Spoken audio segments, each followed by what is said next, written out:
Hello friends, welcome to my channel study for you. So guys, आप लोग के लिए बहुत बड़ी खुशखबरी है दोस्तों। जो भी एसएससी एमटीएस की वैकेंसी का इंतज़ार कर रहे थे, फाइनली जो उनका इंतज़ार ख़त्म हो गया दोस्तों।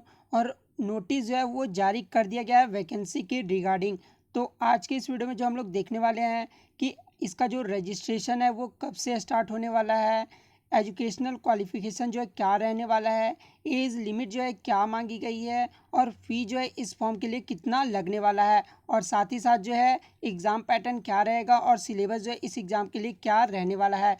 तो सारा कुछ जो है इस वीडियो में देखने वाले हैं। उससे पहले एक बात और दोस्तों, कि जिन्होंने भी अगर चैनल को सब्सक्राइब नहीं किया है तो नीचे आपको एक रेड कलर का बटन दिख रहा होगा सब्सक्राइब का, आप उसे ज़रूर दबा लीजिएगा। और बगल में आपको एक बेल आइकन यानी घंटे का निशान भी दिख रहा होगा, तो आप उसे भी जो ज़रूर प्रेस कर दीजिएगा।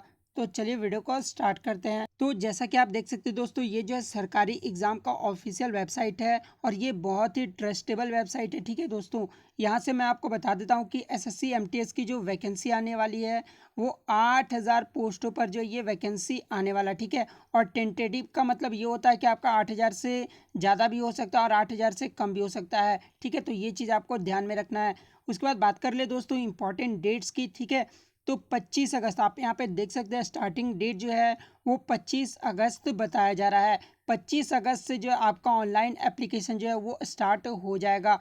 और लास्ट डेट की बात कर ले दोस्तों, तो लास्ट डेट जो आपका रहने वाला है वो 25 सितंबर रहने वाला है। ठीक है, तो आप यहाँ पे देख सकते हैं कि 25 अगस्त से जो आपका ऑनलाइन एप्लीकेशन स्टार्ट हो जाएगा और लास्ट डेट जो रखा गया है वो 25 सितंबर रखा गया है।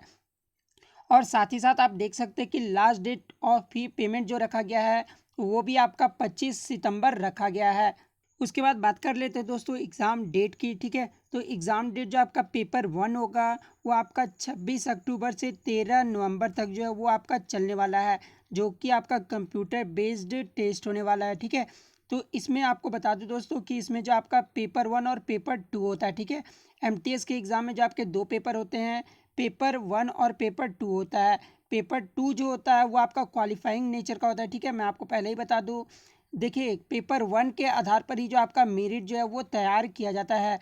यानी पेपर 1 के बेस पर जो ही है आपका जो है मेरिट तैयार किया जाता है। तो पेपर 1 में आप जितने मार्क्स लाओगे उसी के अकॉर्डिंग जो आपका सिलेक्शन होने वाला है। अब बात कर लेते हैं एलिजिबिलिटी क्राइटेरिया के बारे में दोस्तों। ठीक है, तो एसएससी एमटीएस के लिए जो आपका एलिजिबिलिटी क्राइटेरिया रहने वाला है, सबसे पहले तो आपको जो है nationality, a candidates is required to be a citizen of India. अगर आप इंडिया से हो तो आप इस फॉर्म को अप्लाई कर सकते हैं, या फिर आप नेपाल, भूटान, तिब्बतियन से भी हो तो आप इस फॉर्म को अप्लाई कर सकते हैं। ठीक है, उसके बाद बात कर ले दोस्तों एज लिमिट की। तो ठीक है, तो एज लिमिट जो आपका रहने वाला है वो 18 ईयर्स रहने वाला है मिनिमम, और मैक्सिमम की बात कर ले तो 25 ईयर्स आपका रहने वाला है। मैं ये जनरल कैंडिडेट्स की बात कर रहा हूँ। अगर आप जनरल से बिलोंग करते हो तो आपका जो एज लिमिट रहने वाला है वो 18 साल रहने वाला मिनिमम, और मैक्सिमम जो आपका रहेगा वो 25 साल रहने वाला है।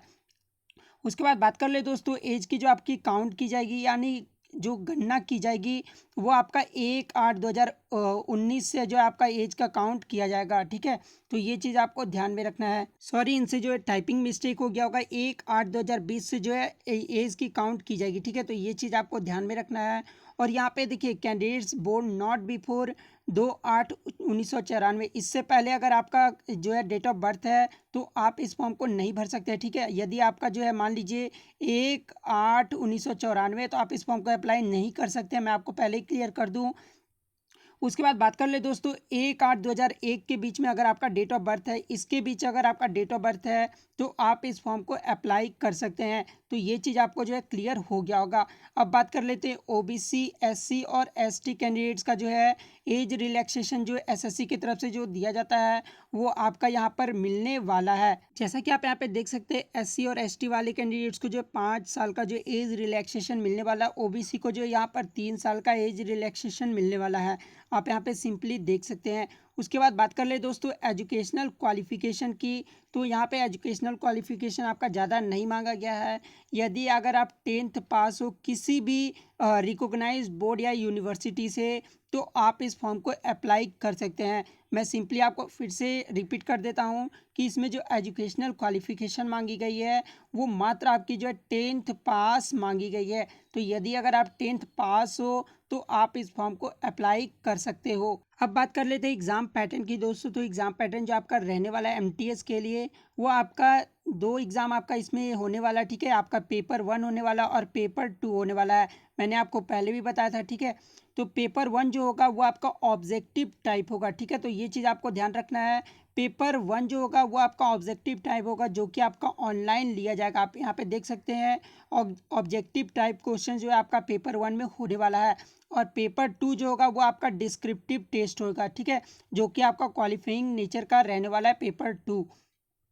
अब बात कर लेते हैं दोस्तों किस जो है कितने क्वेश्चंस आपके पूछे जाएंगे। तो देखिए रीजनिंग से जो आपके मैक्सिमम 25 क्वेश्चंस पूछे जाएंगे, ठीक है। और इंग्लिश लैंग्वेज से भी जो आपके 25 क्वेश्चंस पूछे जाएंगे। न्यूमेरिकल एप्टीट्यूड जिसको आप मैथ बोलते हैं, उससे भी जो आपके 25 क्वेश्चंस पूछे जाएंगे। जनरल अवेयरनेस से जो आपके 25 क्वेश्चंस पूछे जाएंगे। यानी जो आपका क्वेश्चंस रहने वाला है टोटल 100 क्वेश्चन जो आपके पूछे जाएंगे। और यहाँ पर टाइम की बात कर ले तो यहाँ पे जो आपको 1.5 घंटा जो है समय भी दिया जाएगा इस एग्ज़ाम के लिए, पेपर 1 के लिए।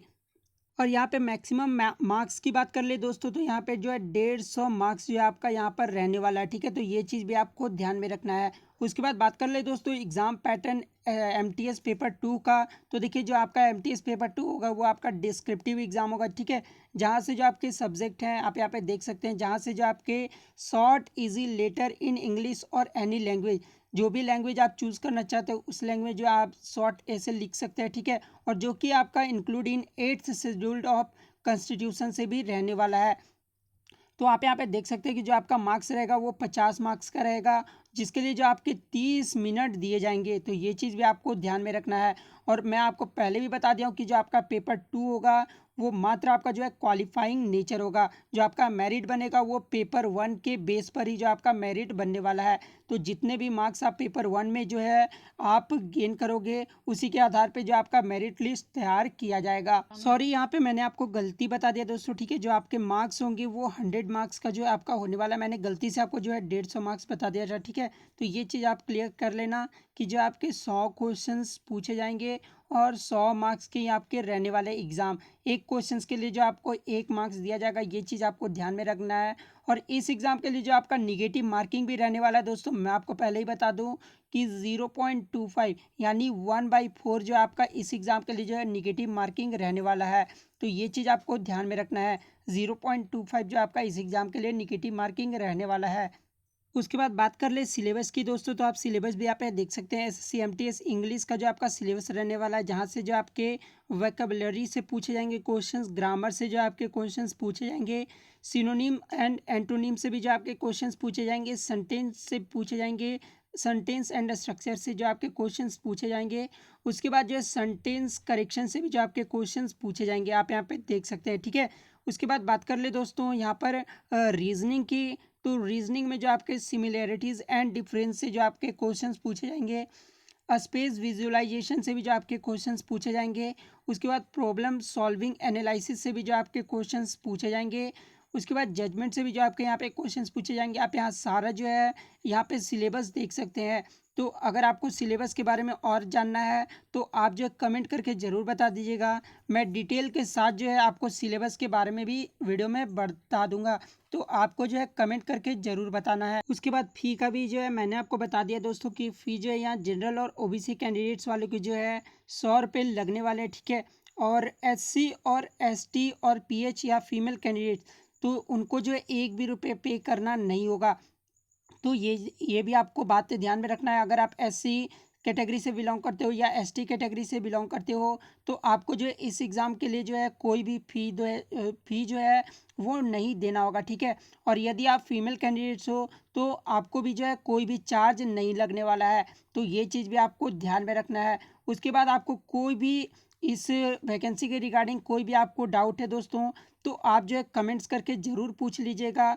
मैं आपको जो है नेक्स्ट वीडियो में जो है ज़रूर बता दूंगा। और आपको सिलेबस पे आधारित अगर आपको वीडियो चाहिए तो आपको ये भी जो है कमेंट्स करके ज़रूर बताना है। और साथ ही साथ अगर आप चैनल पर नए दोस्तों तो चैनल को सब्सक्राइब ज़रूर कर लीजिएगा, क्योंकि ऐसे ही मैं एसएससी से रिलेटेड कोई भी न्यूज़ होता है आपको सबसे पहले और 100% जेन्युइन न्यूज़ ही जो प्रोवाइड किया जाता है। तो चैनल को सब्सक्राइब करके जो है बेल आइकन को जरूर दबा दीजिएगा। तो मिलते हैं नेक्स्ट वीडियो में, तब तक thank you, all the best.